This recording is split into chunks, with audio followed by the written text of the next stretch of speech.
mga kapatid. Mga kapatid kong mga kalabaw na nakalabas na sila sa kanilang lungga.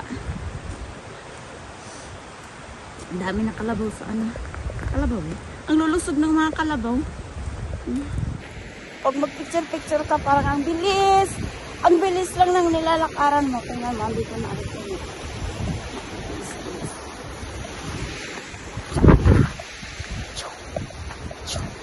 Nahihilo na ako, Diyos ko po. Nahihilo na kami. Lamig lang ako. Minsan hindi mo maintindihan kung ano yung isusuot mo. Minsan malamig. Minsan mainit.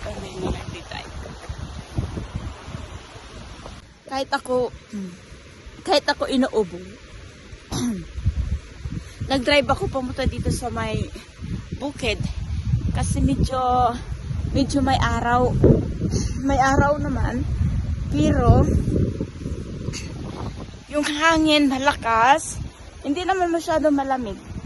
Pero tinakpan ko lang yung ulo ko. Kasi pag hindi ko yung tinakpan,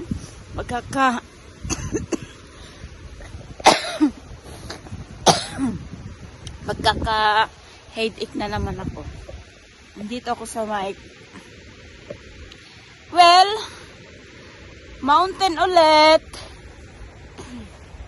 Dito lang ako lagi sa may bukid. Ito yung aking tawag dito, pampagana sa buhay. Diyos ko po, yung ubo ko, ano na to, 10 taon na to yung ubo ko, hindi pa rin natatanggal. Tingnan mo, pag walang hangin, okay naman siya.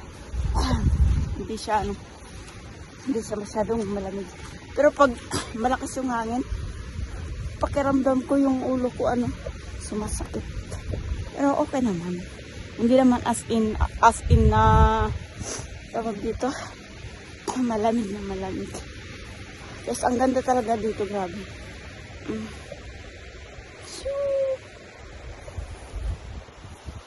Laro-laro na muna tayo. Oh,